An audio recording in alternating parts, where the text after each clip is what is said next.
nothing. First I did it for me, now they keep it 100. I do it to look clean, I do it for the love, and I do it all to show the homies we can have what we wanted. And now I'm chilling in the mansion with a glass of champagne. Not the cheap stuff, but I cannot drop names. Little private plane when I'm flying out to Vegas. Big shades on, got me feeling like I'm famous.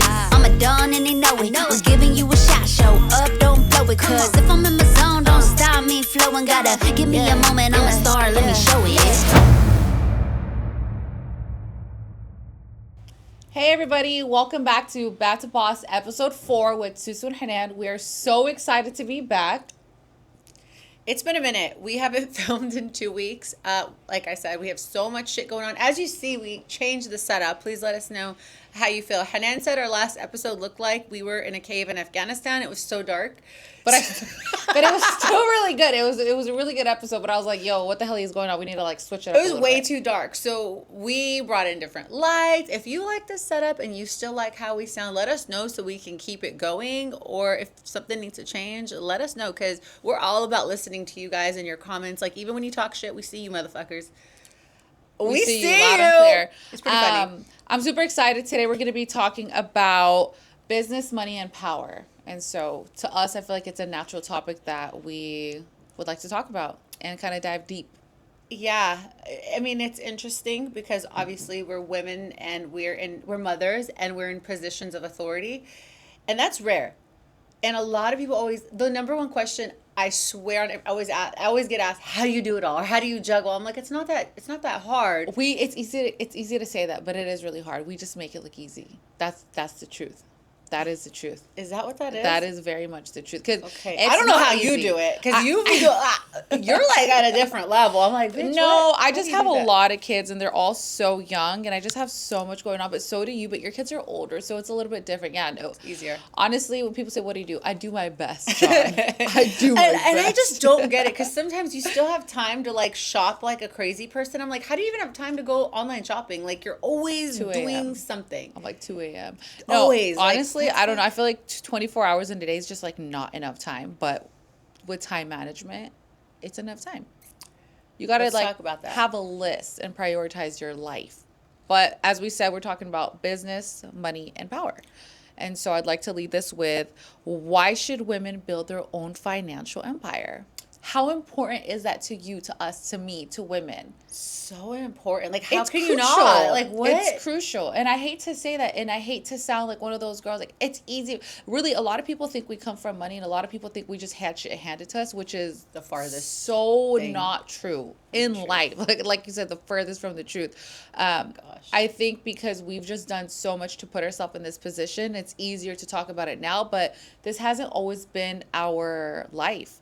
But I think with manifestation and working so hard and doing stuff daily to work towards our goal, we're here now and we're able to help and educate the younger generation, or we're old, like you just got to be hungry. And I think the struggle is what makes people hungry to the point where failure is not a fucking option. Because if you fail to make that sale, if you fail to close a deal, if you fail to lose that client, how are you going to pay your bills? You don't have mommy and daddy like, oh, you don't have money for your rent, I got your back. No, we don't. For real. So if we didn't have that, we would be like soft. We're not soft because we grew up with a hard circumstance. I thought you were gonna say we grew up like hermaphrodites. No. But listen, it's so important to, just as a woman, to have your own shit going on, because we grew up with a mom that kind of had the rug ripped from under her, and she dedicated her life just to her 5 kids and to her husband, which that didn't end well, only because someone could wake up one day and tell you they don't love you anymore. But as long as your life is like stable, right? Your financial situation is stable, your business, your house, shit's not going to be rocky. But when you're dependent on your husband or, your boyfriend or your fiance, they have the upper hand. They always have the upper hand, and you don't ever in life want to give a man the opportunity to starve you. That's something I feel like was like drilled into our head. Mom was like, I don't care what you're going to do in your life. You're going to be somebody. You're going to do something, because I'll be damned if what happened to me happened to you. You'll be tolerant. So if somebody, okay, let's just put people in a situation, right? You have 5 kids and your husband just beats the shit out of you and you have no money coming in.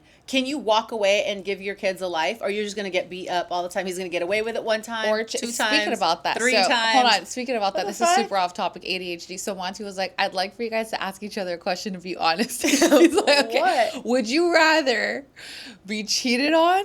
Like, you have to pick one. Okay. Would you rather have someone cheat on you? Okay. Like, constantly. Like, you're getting cheated on constantly. No. Hold on. There's 3. Would you rather get your ass beat constantly? What the fuck? No. Would you rather deal with someone that's on drugs that, like, fucking, you know, someone's on drugs, it's like on and off. But this, you have to pick one, because he watched our last time. He's like, y'all are fucking retarded. But he's like, you have to pick one. For me, I'd rather get my ass beat. Because you can fight back. Not even fighting back. Yeah, of course I'd fight back, but I would rather get my ass beat than to get cheated on to deal with someone with drugs. Because when someone is on drugs, you don't know. Sometimes they can have a bad trip and fucking kill you or the kids. I'd rather they're unstable. They're just too unstable and emotional. But a beater is not. And someone that cheats on me is like, fuck no, I'm not dealing with that. So just beat my ass. He's like, you don't think you'd get tired of getting your ass beat every day? So yeah, I'd go with someone that beats my ass. Man, I'll probably do the same thing if I have to choose. But why the fuck?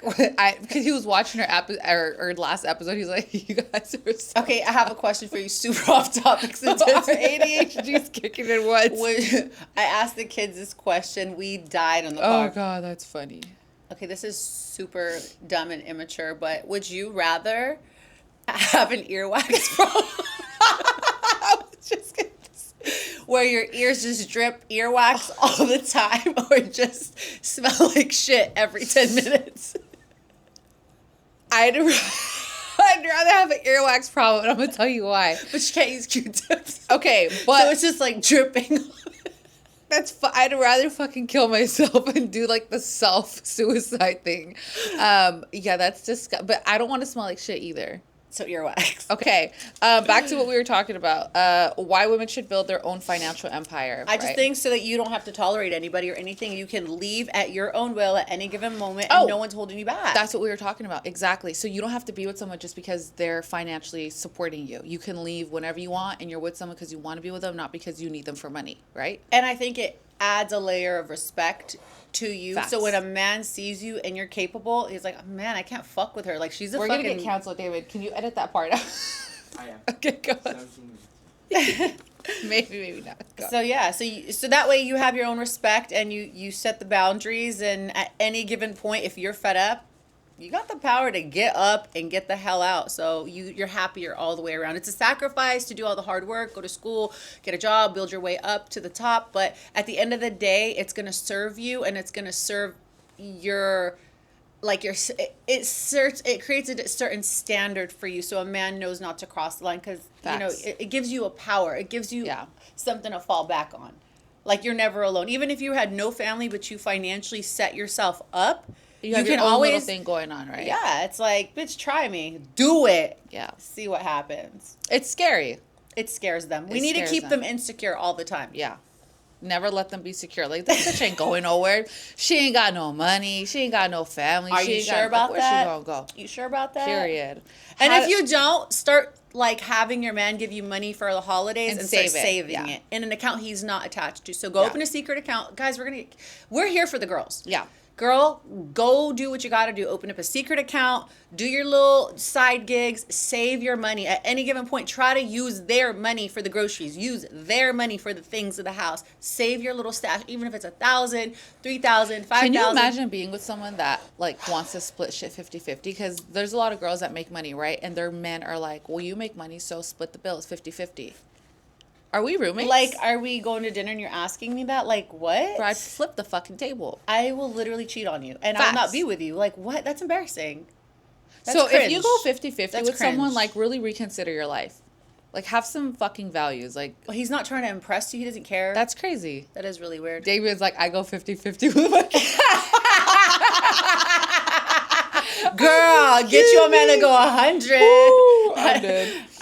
Oh, okay. How to turn pain into profit?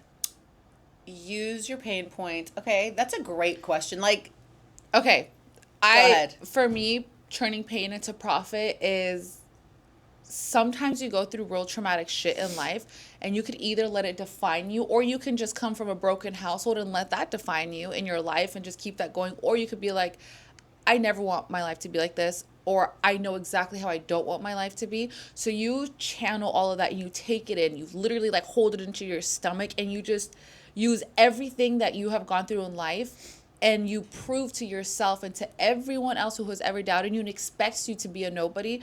And I feel like you need to channel that out to be successful. Like, failure is not an option. You need to do something that's going to make you stand out and shock everyone around you, because they already expect you to fail. If your life is already difficult, it's difficult.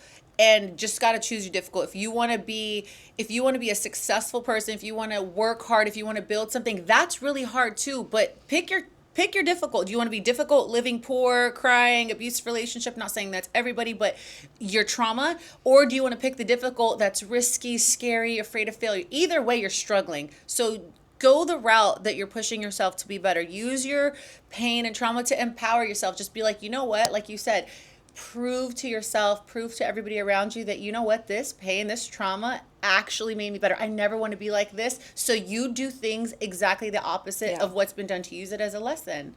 You know what I'm saying? If, for example, you have an abandoned household and your family's this and your family doesn't come from money, same as us, use that to your advantage. Say, you know what? I'm going to build a life to where I have a beautiful, complete family. Don't settle. Set your standards so high to what you want and don't settle for it. Same thing with working. You know, you're poor, you're struggling. Go get another fucking job. Like, do what I was in high school I had 3 jobs in high school. Go get sales experience. Like, go get the scary jobs. If you think it's such a beautiful place that you'll never fit in, I promise you, just go give it a shot. If it scares you, do it. Yes. If it scares you, do it. If it doesn't scare you, you're not pushing yourself hard enough. And you're just complacent and you're just a too mediocre. comfortable. Like, don't be a mediocre bitch. Do something that's going to make you like, wow, that was cool. I didn't expect that. And when you get in, you're like, you feel successful. Like, you feel and keep in mind, God is so real, right? And I'm just being as honest as I can be. I'm not like crazy religious or anything like that, but God is real. And if you're in a position or a situation, just think to yourself like this, like, okay, this is happening for a reason. God put me here for a reason. So you better walk into that room like you own that bitch. Like, walk in there with your chest out, with your head held high, like, I'm in here. And like I said, just if it scares you, just do it. You never know, where you're going to end up by just taking a chance on yourself and just doing it. What's the fucking worst that can happen? You're already fucking broke. You're already poor. You're already going through shit. Might as well just There's only put one yourself way, in a position. And that's up. Yeah, and for then sure. Also, I think another thing that is really big with us too that I realized, we walk around and we do things right with integrity, and we do right by people. Yeah, and that's how you build a network of people that love you and trust you and they want to work with you. When you become a woman of your word, you don't steal, you don't lie, you don't cheat people out of money, you're honest, you do things the right way. If you're trying to leave a job, you do it with integrity, with kindness. You're nice, you're not drama, you're not a gossiper. I hate bitches you do things like, you just think, would Jesus approve of this, or would God approve of this? Whatever. The Islamic way, really, we do things and we grow. That's how you're able to grow as a person, as a network. Is like, when you're a good person and people know that you're a good person, the word travels so fast, and whatever business you're growing, you will thrive because karma, like, you do things right. Don't be a grimy bitch, don't be a thief, don't be snaky. And I promise you, I think that's the number one thing that helped us grow, because we care about our students, we care about genuine. We just move genuinely. Be a good person, and I promise you, the things that will come back from all the seeds you're planting out there will quadruple. They will come back and multiply. And I think that's the biggest blessing, right? Like, God is real. And so when you do good as a person and you choose to walk the right path, do the right thing, things always come back tenfold. I want to talk about the ugly truth about entrepreneurship that people don't talk about. And it's just kind of like, ooh, let's just not talk about that. Oh my gosh, there's a lot. Because being an entrepreneur is so hard. I promise you, if it was so easy, everyone and their mom would be an entrepreneur. But it takes a specific type of person that's cut from a specific type of cloth to be able to be like, you know what? I want to own my own business. This is what I want to do. I believe in myself. I know I can do it.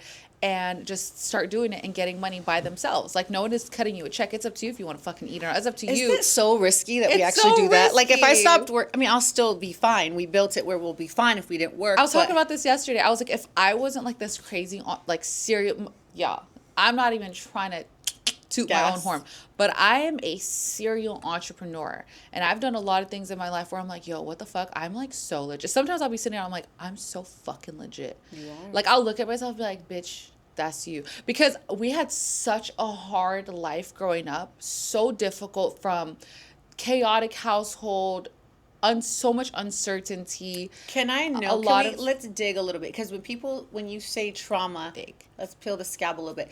Can you explain? Because our followers, you follow us and we say trauma and this and that. Like, okay, what is your biggest pain point in your life that you turned around? Okay, so for me, I come from such a broken household. A no father household, always in and out of jail, on and off drugs, abusive, right? Used to belittle the fuck out of us, beat the fuck out of us, just name it, been there, done that. We've been broke, had money, been broke, had money, been broke. There was no consistency.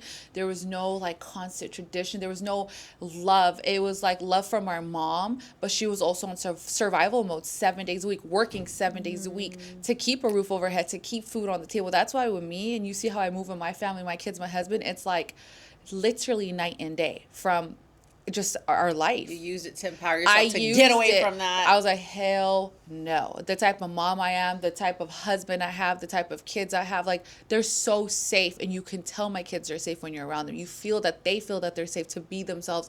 100%. I feel safe, all right, when your son Mimi says, bitch, get the fuck out. What the fuck? No, my kids are just so themselves, are so smart. I pour into them. So safe. Can I just say they're so safe that they know that they're so free to express themselves to the fullest.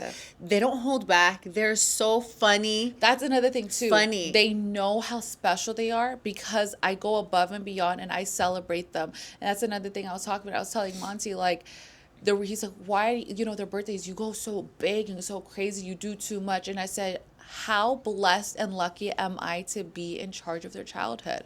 Like, how beautiful is it that God blessed me with these kids, and it's up to me to shape their childhood. They're either going to grow up and be like, man, my mom never celebrated me, or like, oh, that's cool. Like, no, my mom is fucking psychotic. Like, if I say I want this, she has this times 10. Like, they know they're so special to me. They're so important to me, and they're a priority to me. Why? Growing up, I didn't feel special. You were the middle child. I didn't feel like a priority. I didn't feel like anyone gave a fuck about me. I was just fucking there by myself, fending for myself. In high school, who do you know that's in high school that has to have 3 jobs because they're helping their mom pay bills because their dad's like completely absent and we're just trying to make ends meet? Like, that's my trauma, coming from such a broken household, that I was like, look, I'm not going to have kids until I'm making fucking money to where I don't have to work and I could stay home and raise them and take care of my kids. Are homeschooled. They're in every sport that you can think of. They have Audible teachers. Like, they are so, I invest every ounce of my life and my soul into them because I didn't have that. That's so sad. And so it's like so bittersweet. It's like bittersweet because they don't understand how. It's like you took the hit for them. I took the fucking hit for them, so they can never feel that. I know, I want to cry too. It's so fucked up, but that's where our trauma comes from. Oh my god, so sad. You felt so alone as your child in your childhood that you were like, I never want my kids to feel that. You know what's so cute? Yesterday, because we were with Nunu's birthday and we're like, no Mimi, and then like you're like, no, we're gonna sing to Mimi, and I was like, you're gonna fuck up my makeup. No, and I saw that in a moment. I was like, Hanana's such a good mom. She's like, I'm going to make Mimi feel special. And then you guys made my baby feel special. Like, every birthday we're singing to all the kids because we don't want them to feel excluded. So every birthday, if it's one kid's birthday, just know we're going around singing to every kid like a little happy birthday with a cupcake because everybody gets to have a birthday. Like, that's how equal.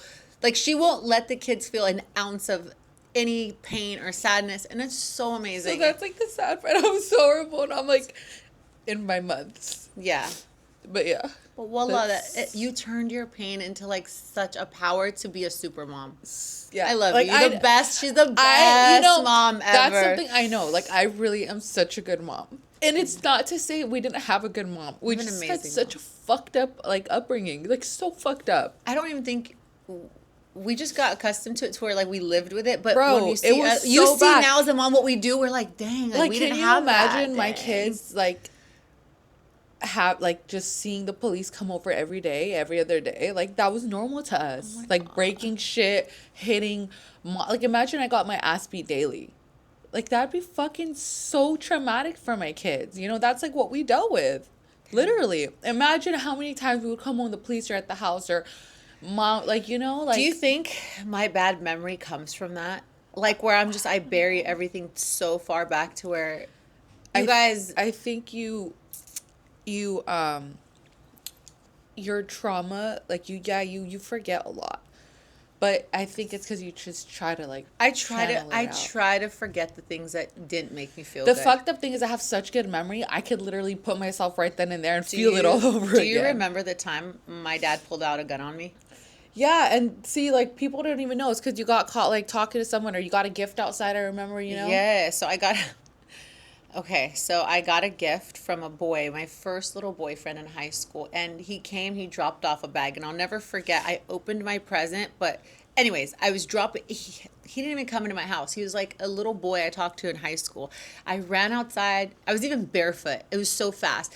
I said, hey, you know, whatever. I got a Christmas present. And he was like parked in front of my house. And then all I see is my dad's truck coming, like about to pull up to the house. And so this kid takes off and I run inside with my Christmas gift, right? My dad chases this poor teenager all around La Puente, West Covina with a gun, bumper to bumper. This kid calls me, your dad's gonna kill me, your dad's gonna kill me, your dad's gonna kill me. I'm like, oh my God, I'm shaking. Oh my God. I opened the present. I'm like, what is in this present? Like it like gaslit me to believe like something was wrong with the present. I opened it. It was so sad. It was like a little Rocawear shirt and a little perfume, right? I remember that. I go to my room and I hide the present because I'm like, I can't have a gift from a boy. Like I'm a whore if I do that, right? Like, that's just what it was. My dad comes into the room raging, literally gets me to sit on the bed. What the hell was that? What the fuck was that, you fucking whore? Death before dishonor. And I'm like, oh my God, what the fuck? So Hanan's hiding in the closet. No, I'm not hiding in the closet. You put the kids in the closet. I broke like my arm that day. I literally carried Musa and Noor and I ran and I hid them in Mo's room in his closet. I put clothes on top of them and then I ran to your room with you. It was our room. Yeah. But I ran and I was in the hallway screaming and the smoke was going off. So my dad had me by my clothes. This is sad because like he's changed now. He's older. He's wiser. And I don't think he remembers all this. But as a kid, we remember this. I'm a teenager, right? He grabs my shirt and he literally shoots the ceiling of my bedroom, like a whole bullet hole. And I remember looking up and like the dust and like, I don't know if it was popcorn ceiling, like I don't remember.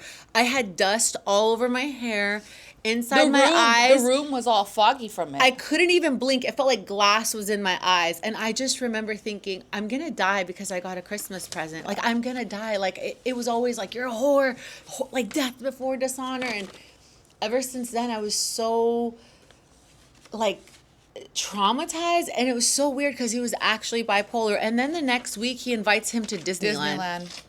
I'm like, this is really weird, but okay. Like, and we're on our tippy toes. Like, we're not talking. This is, like, super awkward, super weird. And it's like, it's just a lot of bipolar shit that we dealt with. So we know how to deal with people because we've dealt with people. But this is like a whole different episode that we can touch on. It's crazy.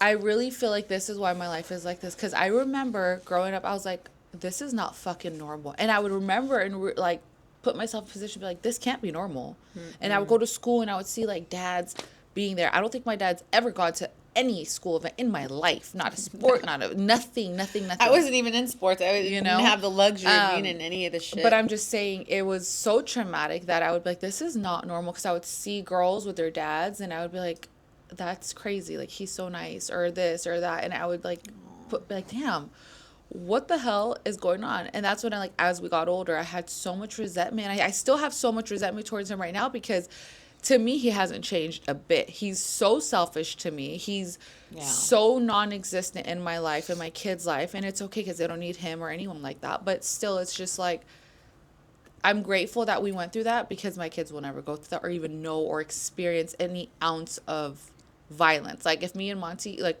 shit's not perfect all the time, right? Sometimes you argue or you're upset or you're frustrated. Like, we keep it to a minimum. Like, if I'm upset, I might say something or I might yell, and then I'm like, you know what? I don't want my sons to think this is normal for their woman to, like, violate the fuck out of them or say anything like that. So I will literally bite my tongue and, like say, it's okay, guys, you know, or I'll tell him, like, hey, don't raise your voice in front of my kids. Like, don't do that. You want to talk to me, we'll talk, but don't talk to me in front of them. Don't let them see us art. Like, I don't want that for them. Yeah. And to go back to why this actually, like, why we came to this conversation, to go back to the why, like, the pain and pleasure and success. So we dealt with so much growing up that we said that my mom tolerated way too much when she should have left a long time ago. But having so many kids and nothing to fall back on where it made her, like, feel stable, she put us through things like that. So we never want to be stuck in a situation like that where we put our kids through that or put ourselves through that. We want to be able to walk out the door at any given moment. So that's why we've created a life to where we can exist without our guys. You know what I'm saying? We can be single moms if we absolutely had to, if it was absolutely necessary, because we don't want to deal with anything like that. And it really shaped me too, just in, like, relationships or just like dealing with anyone, as to the point where, like, if my husband raises his voice at me, like, he doesn't understand I'm mentally fucking crazy. Like, I will literally, like, that's such a trigger for me when someone yells at me. I'm like, right, he's like, if I tell you anything that you don't like, or if I yell at you, if I say something to your benefit, like, I'm your husband, I've been with you for 11 years, he's like, you're so quick to, I don't fucking need you. I don't need a man. Don't talk to me like that. Don't, like, I'm so triggered by my upbringing that it's like, if you yell at me or make me feel some type of way, I'll be like, we could just fucking go our separate ways if you really want it. And the crazy part is you would. Yeah. Oh, yeah. Oh, He knows. He so tells scary. me, he's like, we're literally together because of me. He's because you're mentally fucking sick. He's like, I just have to ignore you. But you threaten to divorce me if I say some shit, like, stop cussing, like, be ladylike. And I'm like, you don't have to be with me, right? You can be with the next bitch. Like, and he's just like, you know, you don't you have to be classy. It's hanging on by a thread. Like, don't yeah. Don't mess with it. I'm so triggered all the time. It's okay. By like getting yelled at, or keep them on their toes. Keep them on their toes. Don't ever let a man get comfortable. But let's get back to the ugly truth about entrepreneurship that no one tells you. Being an entrepreneur is so hard. It takes blood, sweat, tears. You work so much behind closed doors, behind the scene, and you know, it takes a team. It really does. A lot of things that I've done, yes, I've done it by myself, but I can't even say that, because I honestly wouldn't even be this far or be in this position if I didn't have the support of my husband. And that's something we talk about all the time when I say, like, I don't need you, and he's like, you don't need me, right? So who the fuck did and I'm like, I'll take it back. And I said, so he's like, you just use me and abuse me. I said, so you're mad that I use who's around me to benefit me. It's like, if it ain't official, it ain't beneficial, baby. What you gonna do for me that I can't do for myself? Right. And it's just, Monty's a good husband. He's so good, so amazing. Yeah, I honestly don't think I could be with anyone else that could like deal with me or handle me. Like, he's perfect for you. Yeah. And so you need a strong team. And a lot of things can go sideways, and you deal with so much behind the scenes and so much bullshit that people don't know. It's just, they see the success, or they see the, oh, wow, that's nice. But you didn't see all the sleepless nights. You didn't see how many times these plans went left. You didn't see how many failed inspections. You didn't see how money's draining out of your account faster than it's coming in. You didn't even tell you. You know, but these are things that entrepreneurship, like, people don't talk about. You don't see half of the ugly. You just see the pretty and the expenses that come with being an entrepreneur. It's crazy. From licenses to construction to payroll taxes to doing your annual taxes to making sure all your people are fed, to make sure they're all happy, to make sure that you're doing the most for them, to really put yourself last. It can look like, oh, you know, I'm making all this money off these people, or not. It's really not like that. Like, I feel like we do more for them than they do for us. That's a fact, though. That's, you know what I mean? That is a fact. And it's really in a service. Like, we're servicing. Yes, at the end, of course, there's going to be a return on investment with all the time, the sweat, the tears. But in all reality, I think, like, we help families succeed. We help them get to another level. We help open their minds. We train them in sales. We train them in artistry. We put them on with connection. Like, we do a lot for people. When it's good for an entrepreneur, it's great. It's amazing. Bro, when yeah, it's bad, that part, it is bad. It can You can't, okay, COVID came. Bro. Then what? We have to shut our businesses down. That was We still got crazy. bills. We still got crazy. rent. We still got payroll for these girls. We still got mouths to feed. We always take a hit, and in entrepreneurship, you're the first to get paid, right? Initially, like the account Cash flow, you mean? Yeah. No. Regardless, cash flow or not, yeah, the money's coming into your account.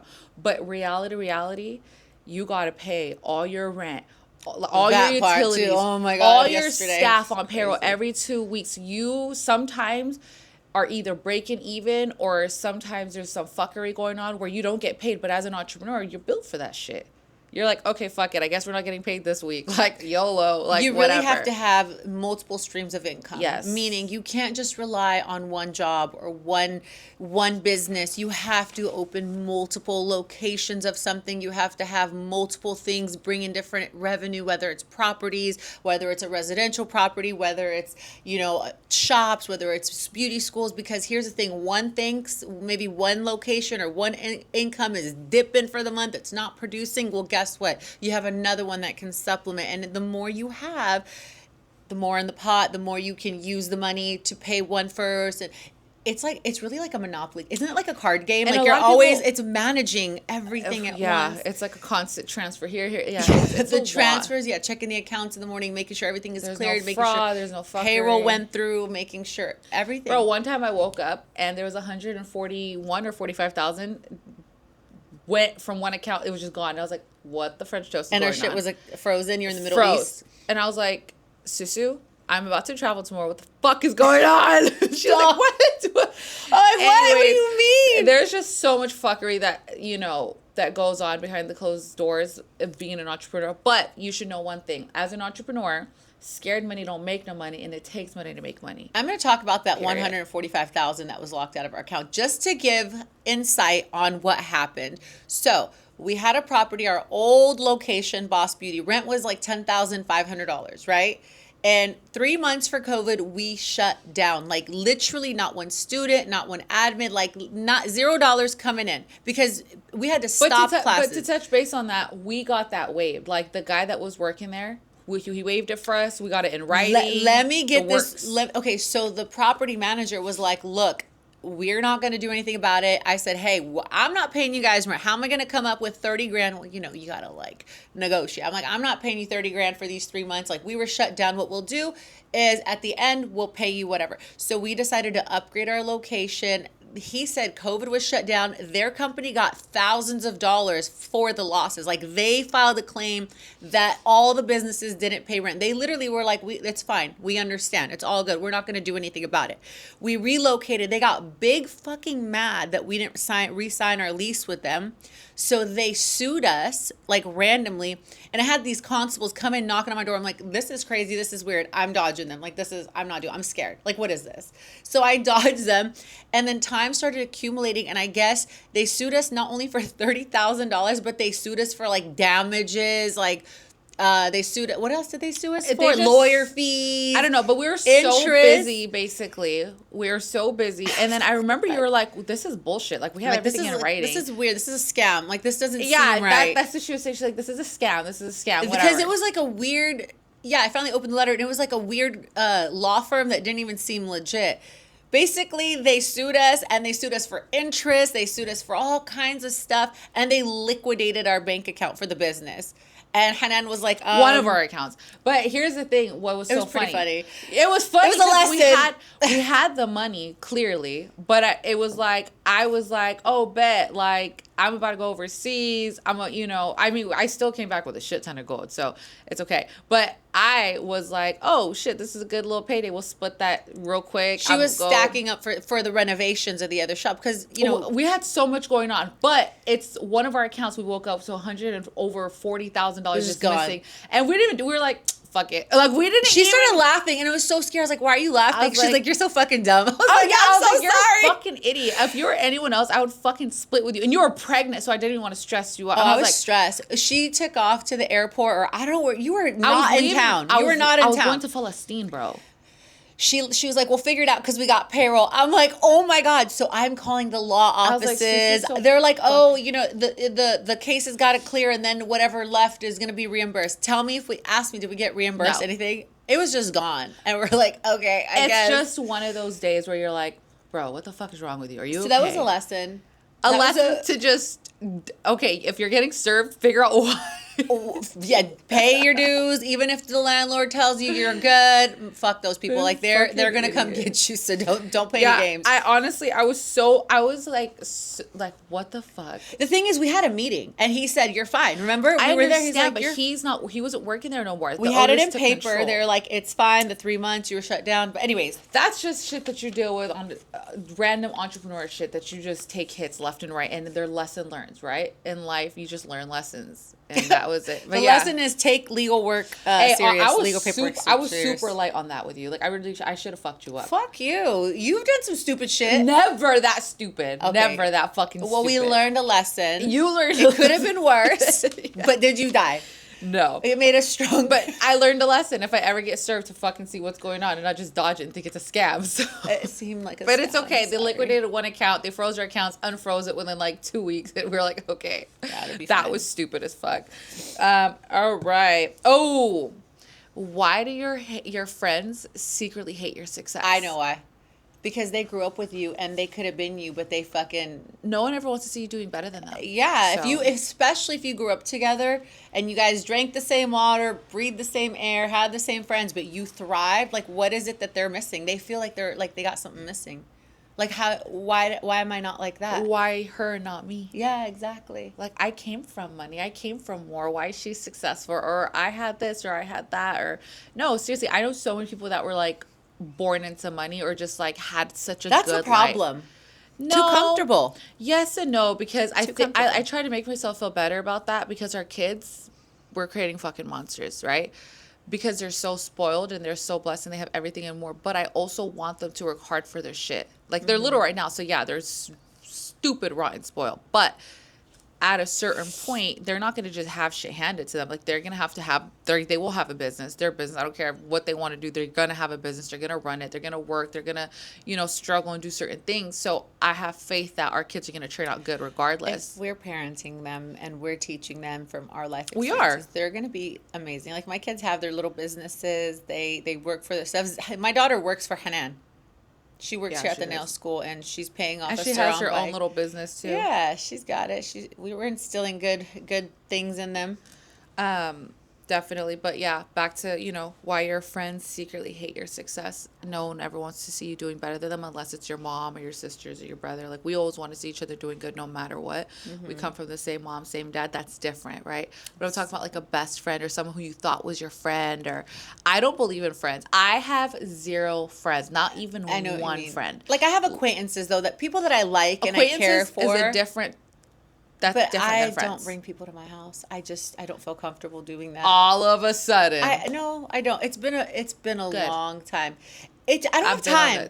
I just don't have time for friends. Like, if I have a little extra time, I swear I'm going to spend it with my daughter, or I'm going to spend it with my mom, or I'm going to spend it with my sister. Like, I don't have extra time to be giving. That's my only thing. So I don't have time for people's feelings. Like, I don't have time to be doing the most. Like, I got way too many family members I got to buy gifts for and do shit. Like, I don't want another responsibility. The power of being underestimated. That's a good one.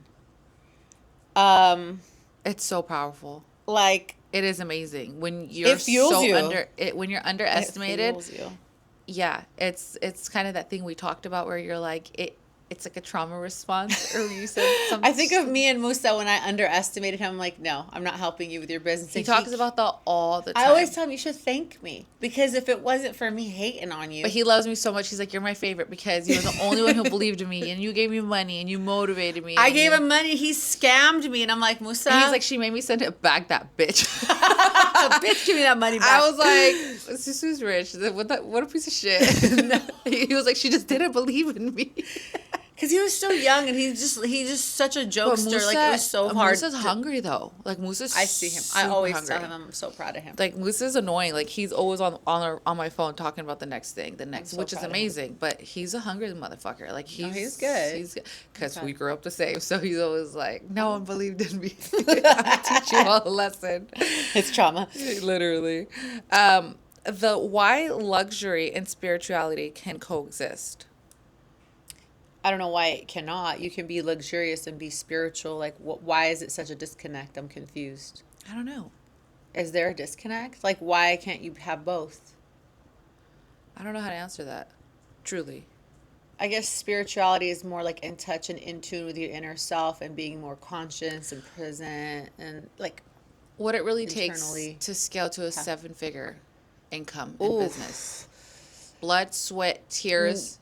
Structure in your business, goals, meetings, keeping everybody in tune to the actual quality goal. Control. Yes, we have to do it. You have to set goals. You have to train your staff to be really good.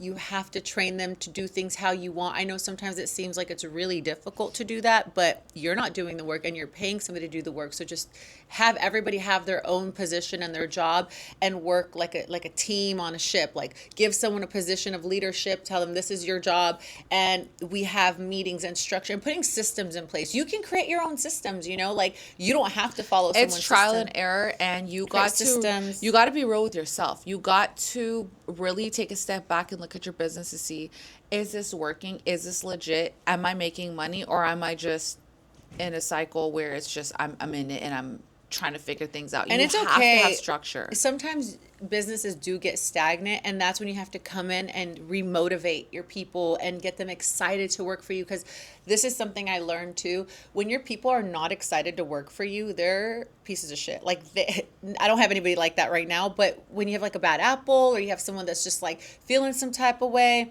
they can ruin everything. You know what? This generation is trash, though. I'm gonna just put that out there. We were just talking about that outside. These bitches just do not want to fucking work.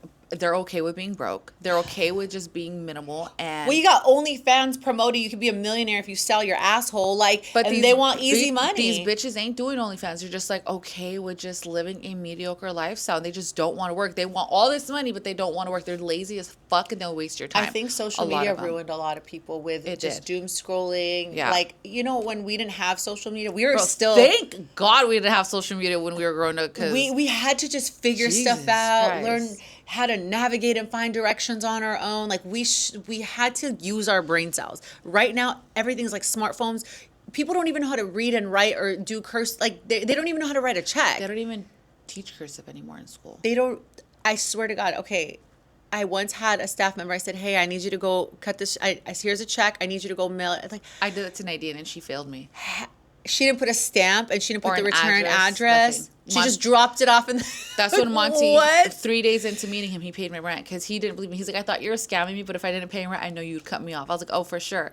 She did that. And then I got the money back like months later. Yes, like writing a letter or writing a check is not the norm anymore. So even using cash. Okay, this is even Zaina. I gave her cash the other. She's like, no, it's too much. Like I'm scared. Like, can I just use a card? I'm like, you know how to use cash? You're so right, because when I deal with people in cash, listen, I went to TJ Maxx one time and this girl got so fucking flustered dealing with cash. I swear my total was like $500-$600, and I gave her this money, but I gave her hundreds, 20s, 50s, and she just got it was too much. There was a line. I swear she gave me like half of it back, and I was like, I'm gonna take this aside from God. I would have been like, Carb, I'm scared. No, really, no. But sometimes, no, of course, sometimes they mess up, and I'm like, here, like you did this wrong, or on God. No, Dutch Bros seriously. The other day, this guy, he was like, I haven't gotten cash in a long time. I was like, what? But that's scary. I said, what? That's like a scary thing. What do you mean? He's like, I don't know if I have change. I was like,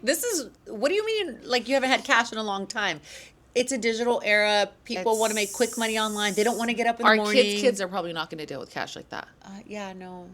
Honestly, and here's another tip. Start buying gold. Start buying tangible items, because the dollar, like physical paper, is such a scam. Like start putting it into something that you can sell in the future for currency, because it's going down. Why so many people fake success online? Because it looks so cool to be successful. It's just so hard, and they got to fake the funk. So many people where I'm like, bro, Like, honestly, you know, they'll sell like courses and crazy things. And if you really dig deep, you're like, bro, what the fuck is wrong with this person? There's this one guy, me and Monty die. What is he selling? Bro, courses on how to be successful, and he has that's what he's using to make himself and we're just successful. like, okay, you're so successful, you have all of this going on, yet you're sitting here and having to try to like sell these classes for $200. Like, if you were that fucking successful, like $200, yeah, like, I thought you were talking about like the people that are selling it for 15 grand. No, there's a lot of people that go look at their whatever they're selling and how much are you really selling it for? $300, $500, $600, $700, $800. But you couldn't even fucking get me to walk to my mailbox for $1,000. Like, what are you saying? I'm serious. So many people fake the funk because they want to maintain an image. You need to follow this page called Baller Busters. It literally goes on all these influencers that say they're rich, and it goes through their life, and it shows that they get their cars repoed, that they're rentals, all kinds of stuff. Baller Busters.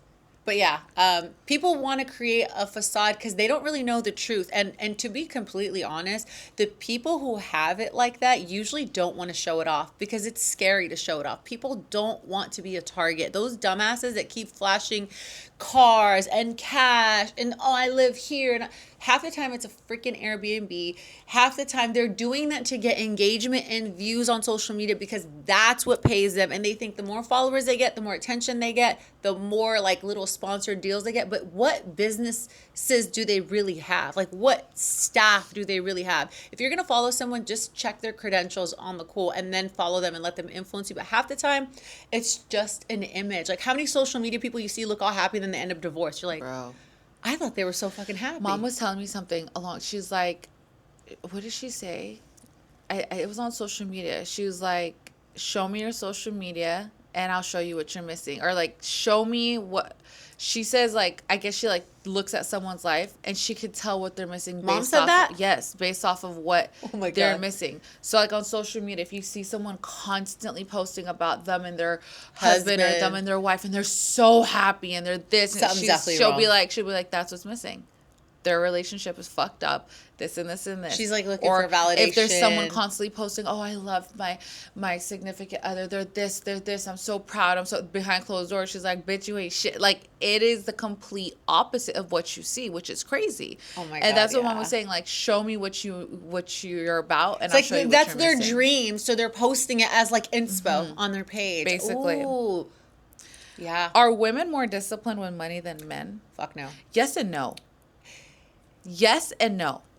Okay, let's talk about the part that we're not disciplined with, like unnecessary shopping and like doing the most for like having parties and having like a petting zoo at their kids' house. First of all, I'm fucking collaborating with a company. Guys. That's insane. But I think with investments and finding deals, I think we're the ones that push for that kind of stuff. Like, we're better spenders. Like, I'm super loose with money.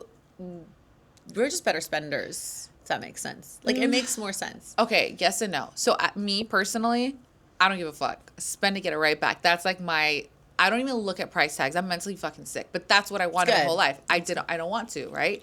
I buy what I want, when I want, how I want, however much I want. I'm not asking for permission because I make my own money. He makes his own money. Our shit's all together. But he's never told me no. Because we don't ask. That's the thing. He's like, you don't even ask. I'm like, do I have to? Like, am I married to someone that I have to ask for permission? One, I make my own fucking money. Two, are you going to say no to me? You tell me to get it in every color. Like, he is not cheap when it comes to me or the kids by any means. Okay, he's cheap with himself. And another thing, he'll be like, did you really need to buy 13 Lola blankets and pillow? Yeah, but you're at my house. Your kids fucking, they're like, okay, She bought 13 blankets for like $1,300. Or how was it, $1,300? First of all, it was 55% off the whole total, but I still crazy. But who needs 13 blankets? She's a little shopaholic. First of all my kids sleep with blankets. I sleep with blankets. They're all over the couches for throws. They're in everyone's room. It's just she thinks of the family, like the vibe. And like I don't just buy. I don't buy just one thing for me. Like my house is a home. Everybody. And so that's the thing. Like, I'm very comfortable. I don't care about money to be like, oh no, I'm very loose with money. Monty's not. right? He's a good saver, but when it's time to save for something or I really need something, I'm really good with money. I think you're good at negotiating deals to get your money's worth for things that you like big for sure. Expenses. But I'm saying like, okay, when me and Monty, when we buy shopping centers together, or when we custom build a house, or when we like that shit's fucking not cheap. That's a lot. Okay, but I can deal with that, and I can be like, okay, cool. So we need to put this to the side. I can do that. Yeah, I'm smart with money. I'm good with investments. If it was gonna hurt your pocket, you weren't gonna do Absolutely it. not. Hell no. But I'm very loose with money. So I don't think women are necessarily better with money than men. It just depends on who you're asking and what exact question that is. I think men are more nitpicky about what they buy. Yes. Like they want to know the return, if they can resell it, how much. Like, do they really need it? Yeah, but women, we're just like, fuck it. Who like, gives a fuck? Why are you thinking so hard? Yeah, like you're gonna be fine. We're not as disciplined for sure. Like Monty, he was passing by. There's a pair of glasses, and he's like, "Oh, I really like those." I was like, "Get it?" He's like, "Hell no, they're $250." I was like, "What the? Who gives a fuck? What is $250?" Like he's like, "No, I don't need it." I was like, "Get him the fucking pair of glasses." Give them that pair. They just don't need as much to fulfill their little shopping addictions. Like if they really want it, then they'll get it. But they do their the research and the models that they want and all the things. Is being employed slavery in disguise? 100%. Sometimes. Yes. Sometimes. Yes. It depends. Depends who you work for. Here's and how you're treated. And how what you're doing. It's taxes. not even that. It's not even that. Taxes is a fucking scam. First of all, but. And this is just how it's set up. It's not just us. We're just lucky because we're entrepreneurs, right? But it's still a fucking scam. Like, why do we have to pay to live? Like, these people. Mean taxes, yeah. Just in general, everyone needs a job. You're either going to be self-employed or you're going to work for somebody. Sometimes I wish we just worked for ourselves, honestly. Like, we do work for ourselves, but I'm saying sometimes when running businesses becomes so difficult and stressful, I'm like, damn, I wish I worked for Boss Nail or I wish I worked for Boss Beauty because we're great employers. It's just easy. But you got to work for somebody in life or for yourself. Like, you got to do something to get money. That's a fucking scam. It is slavery. It really is. Like, why can't we just live here and be happy and just be put on this earth? Just drink water from the river and build or just like everyone have their own groceries being built from the floor. And like, I'm serious, like have your own compound. We got to do that, by the way. I would love. That's like a dream. A compound. You guys, our plan is to build a compound with all of our brothers and sisters. We did something really cool the other day in the middle of the night, actually off topic, but we rented a 3-story cabin. You're talking about 32 bedrooms. Sleeps 32. It's a bunch of rooms, game rooms, hot tubs on the balcony. It's like 10,000 square feet. It's like huge. AF. You're talking about fishing, like it has a lake and it's crazy. It's got a huge slide in the middle of the living room. Like you're talking about from the 3rd floor to the bottom. And we actually paid for it and invited all of our siblings with their wives, with their kids to get away for 4 days at an undisclosed location just to bond. And I think that's going to celebrate my son's birthday. Yeah, we're going to celebrate the birthdays. And that's the kind of life we love. Like, we love our brothers and sisters so much. Like, they're so lucky. Our brothers and sisters are lucky motherfuckers. They really are. They really are. Like, I never had a sibling that, like, just did that. I'm like, Susu, are you fucking sure? Because I'm right here, bitch. Are you sure? Because we did that for each other. What I'm saying, growing up, we said, let's split it 5 ways. And I was like, remember, you're like, we'll split it amongst yourself. I was like, nah, let's just fucking pay for it. Fuck these motherfuckers. Like, right, let's just pay for it and invite them. But that's beautiful, and I think we love to be close and remain close, and that's what I sent everyone the message. I was like, look, guys, as we get older, like it's gonna get harder to get together. Like, let's just really, have a bonding vacation. We should build a compound and bring everybody in. I would love that. Use our houses as how to lead without losing your softness. Ooh, I love that question so much. You gotta lead, and I always just lead with kindness. Yeah, I know, but I always say like you have to. Sometimes you just can't be personal, and you can't. You just can't run your business off of emotion. Sometimes I want to walk in and fire every fucking person that comes in my face. I swear, because they do some stupid shit. Or you think it to yourself, you're upset, you're raging. But here's the thing: I walk in with a smile and I'm like, "Hey, let's talk about this." I always lead with a straight mindset, and I don't lead with my emotion. You can be direct and kind at the same time. Oh, I'm all about kindness, but I also don't run my companies off of emotion, period. Yeah, no, that could be really hard. Mm-hmm. But I think leading with softness is, like she said, being direct, being kind. There's always You can tell somebody anything that you need to get a point across, but there's always a way to say it. You don't want to be a bitch. You don't want to be a bossy person where you leave the room and they're like, oh, fuck her. She's a piece. Like, fuck her. Fuck this. Like, people are going to start stealing from you. People are going to hate you. They're not going to work for you with all their heart. That's my next thing. Boss versus leader. Which one are you? For me, I really am a leader. I mean, I'm both, right? But I am a leader because if I say something, it's something that I would do by myself. And you would lead by example. Period. And I'm always behind the scenes helping. And if I'm going to tell you to sweep or do this, I'm going to pick up. I could sweep. I could clean the toilet. Like, I'm not any better than you are. And I treat everyone with respect. I'm super humble, right? So I feel like I'm a leader, but I'm also a boss. I'm both. Being a boss, obviously you are the boss where everybody comes to you for the final answer, for the final say, yes. But leading a room is you want everyone's benefit. And you're actually going to genuinely care about people where they know that they want to work for somebody they can trust all the way. So yeah, you can be a boss and a leader, but definitely a leader is going to take you further because you're leading the pack. You're not overstepping and looking down on people and I'm your fucking boss. Do this and do that just to feel like something. So we don't need that validation. We know we've worked with people and we respect people just like we treat people how we want to be treated. So as long as you do that, your goals in. Family versus ambition. Can you really have both? Yes. 100%.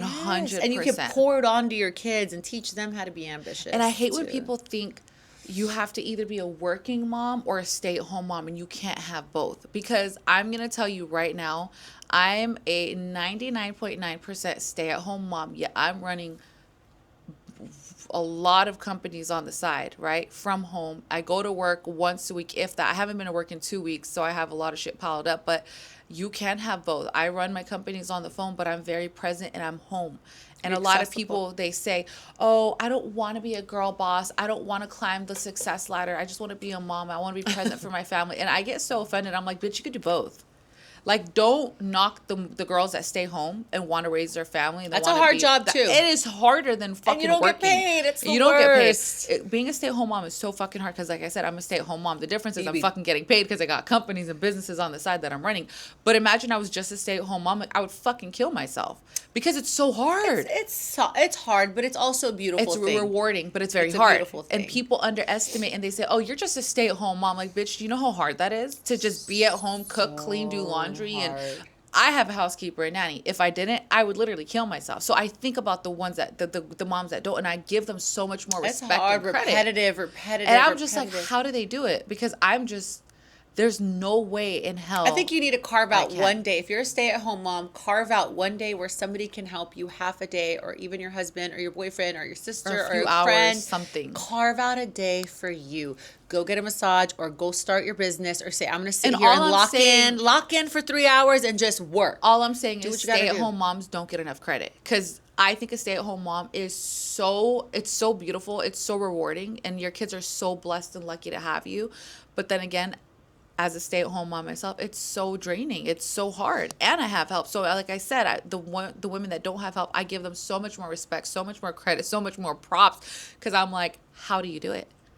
Just like you do it. Yeah, but I have so much help. So, okay, this is a question, right? So we have a lot of girls that follow us. If you're a stay-at-home mom and you want to start a business, like what would you recommend for them to start if they haven't started their empire? Like what would you tell them to do? Honestly, at this day and age, content creator. If you're going to be home, record your life. I don't care what house you're living in. I don't care what you got going on. Record yourself. To be honest, I think the houses that are less aesthetic get my attention because it's like so. It reminds me of like back in the day. It's like, you know what? That's a humble living. People love that. That's what I would do. Relatable. Be real, be authentic, and be relatable. I would don't be a fake creator. Bitch. I would 100% be I'm too busy to be a content creator. I have real shit. We've tried. It's so hard. It's not. I've never fully tried to be a content creator because I don't have fucking time with all the kids. With all the businesses. That's what I'm saying. You try, but the time is like this alone. No, I can't be a content creator because I'm so private about my life. And remember that post you said I died because that is you. It's like the constant struggle of wanting to be a content creator but wanting to be private and remain private. So hard. It's so hard. But that's what I would do if I needed to make money. Or I would do stuff from house. Like I would sell shit on Etsy. I would make custom stuff. I would do resell things items for parties. I would do something to get money. Period. Flower arranging would be good because so many people need that for parties and that's good money. I told Zaina to start a flower arrangement company. She's so good at it. It's crazy. For sure. But you can do it. Whatever it is, just set your mind to it. And honestly, use AI. Right now, AI It's making millionaires overnight. I heard that. Bro, it can write out contracts. It can give you ideas. You can tell your AI, hey, don't sugarcoat shit. Is this a good idea or a bad idea? Give me answers. How to build a business from home. Give me 100 ideas. And I swear to you, it'll give you ideas. And you could have it break it down like, okay, I want to do this. I want to be a photographer from home. Can you help me start a photography business with $1,000? What do I do? What camera? Like, it's that legit. Just download ChatGPT and you're welcome. That'll help you so much. I already know what I want to do for next episode, but I know I'm gonna be crying. What? I'm a sensitive Sally. You always cry. It's so cute. No, the fuck I don't. You're Today so I'm hurt. going through it. She's so hurt. Fuck you. It's feminine. That's your feminine side. You know, it's crazy because I'm such a hard ass, but like if you cracked my shell open, you're like, damn, she's a softie. You know, they say people who cry fast or cry on the spot are actually highly intelligent, emotional beings because you're crying on demand. Like you're so in tune with yourself. Bro, fuck you. So, but we're gonna, okay, listen. That was, are you done wrapping up that last thing I was talking about, you know, being an entrepreneur, but also being, you know, present for your family? Can you have it all? Because I want to wrap up the video by that because I feel like I want to keep it short. And it's okay to not be as motivated all the time, but you can do it. Yeah, I think so. Yeah, you don't have, you do not have to pick and choose. I'm a firm believer of being able to do it both because I do it both. And sometimes you're going to be more of your, like the motherly, the nurturing, more of a stay-at-home mom, and then the other thing might come last, but you can still do it too. It might not be an equal, might be like a perfect balance, and maybe sometimes you're like super highly motivated and you want to be the boss, and then if you slack on your kids or you're doing the most for your kids, that, you know, you kind of put the business on hold, but you can still do both. Eventually you get to a place where you can juggle and you have a team and you have help and you have the people you can rely on and systems, but start it. Like, don't say you can't do it and you got to pick and choose. Just start. You don't have to pick and choose. You could 1,000% do both, and I'm living proof of that, and so are you. Alhamdulillah. Yeah, alhamdulillah. Yeah, sure. Okay, so I hope you guys enjoyed that. I shed a few tears because I'm sensitive right now. Next episode, I would love to talk about mental health, trauma, and growth. That's going to be a good one where you could talk about getting shot up and shit. What you really want to talk about. Wow. Real family topics. Real growth. Real So we trauma, might as well just release that episode that we were too scared to release. I don't know. It was a little crazy. No. We really just...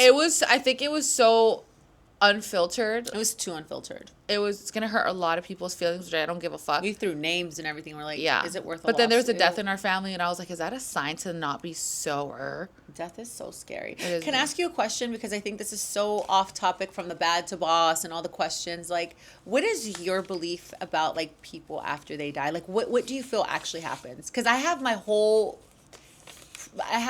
belief of what people... Susu believes they turn into like frogs and stuff. What the fuck? She made all that. Is that what you believe? Because that's not what the fuck. Like reincarnation? No. You know what's so sad? I don't know what happens. I don't know. What do you think happens? I think, and I love that kind of stuff. I think, and I hope and pray that when you die, you know, alhamdulillah, like I hope that you go to a place where you're so healthy and happy and thriving and living, and you're just waiting for all your loved ones and to just have a whole new life. Like you relive. You don't really die. You just go into a different dimension, part of the world, like a different place. Like, okay. I don't know. That's what you believe. Well, I'm gonna say something right now. That's what I hope. I hope. Can you imagine that when you die, a VR set comes off and everyone's around you like, how was it? And it was all just a simulation. Can you imagine that this whole life was just a whole simulation, that we're that advanced, that this wasn't even real life? Like you woke up and they like took off your VR set. But I know you don't think that. No. So what I think happens, because I've had so many dreams about that, like I have this thing where I have a sixth sense where I've actually dreamt about people after they die, and they've talked to me. Remember, our cousin Nadia passed away. I dreamt of her talking to me. Allah yarhamha. And she was my age, and that death really, like, we weren't that close. Shocked me though. But because she was my age and we grew up together in California, that just shook me to the core. Yes. Because she has kids, she has a beautiful life. That hurt me restaurants, so bad. And she just got taken by cancer, and so that I questioned that death, like why does that happen? So what I believe truly, that when someone passes, I think it's just their physical body that dies. And I truly believe their soul ascends to a different dimension. And it's where they're with other people who have passed and they live a different type of life. That's like what a I soul said. life. It's not the greatest because they're going to miss their people that are still alive, but they're waiting. So when I spoke to Nadia in my dream, and I'll never forget how crystal clear she was. Did you contact her family and tell them? Yes, I did. I told Jasmine. She was in my bedroom in the dream, and I had another dream of her folding my laundry inside my house. But the dream that I had of her in my bedroom, we were talking. I said, "Hey, Nadia, how does it feel to be dead?" She was like, "Well, I go to school here." She's like, "And I miss my kids." She's like, it's just, we live a normal life. Whatever you live here on earth, we live there, but we're dead. But you'll see, like, she was just, and I asked her this question, which was crazy. I said, "Do the prayers work?" You're going to be shocked at what she said. She said, "No, they don't." And I was like, and I even asked my Aunt Lena, she's like all spiritual. I said, "Auntie Lena, why did she say the prayers don't work?" She's like, "Because that's the jinn." I was like, I'm dead. I was like, "It's not the devil talking to me." She's like, it's the devil. Like, it's steering you away from prayer. I said, does it work when your mom prays for you? She said, "No, it doesn't." Aww. And I was like, oh my God. And I swear on my life, I could cry. I swear to God, she says she just misses her kids, but she's living, she's okay. Stop, don't say that. I'm going to cry. So I think that when you die, you can look over your loved ones. They're spiritually there. Their souls are still there, but they're just waiting for the others to pass. They know that they're going to be reunited eventually, but they're just in limbo.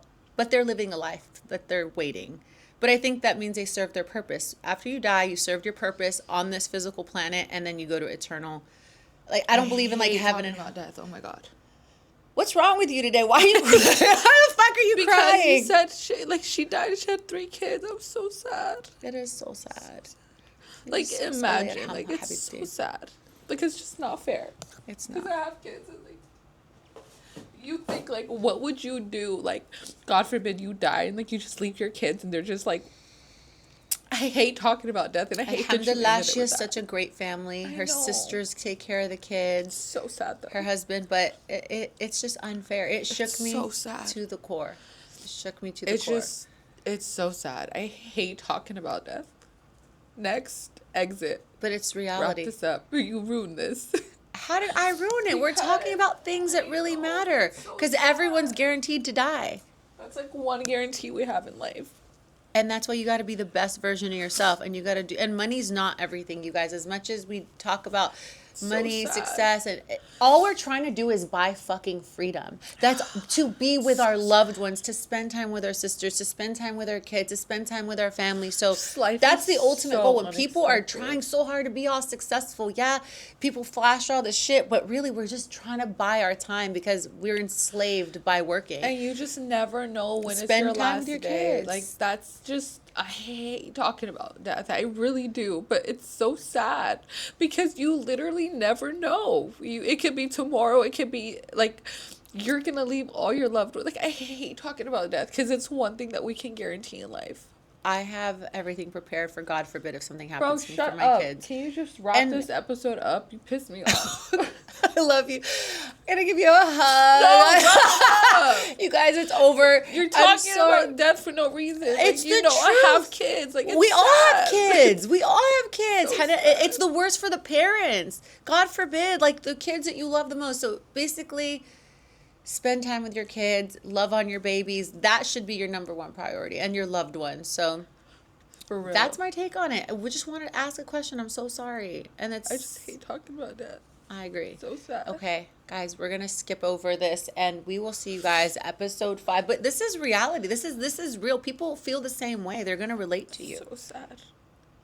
And it's not fair. It's so sad. Like, there's this freaking birthday party this past weekend. I don't know if you heard about it.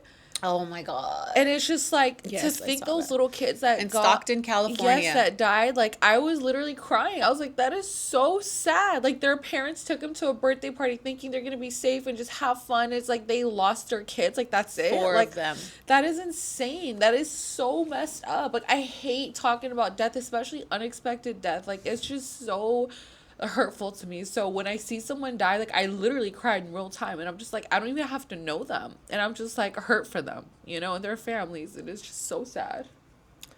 They're living okay. There's free spirits and they're free souls, and then they're gonna be reunited with their loved ones. Those parents. It's so sad for those parents. It really is. You know, God, I hate talking about. I never meant to start this conversation. I don't want to talk about the next episode because I know I'm gonna be in shambles, but we can talk about it still. The next episode, what is that one gonna be?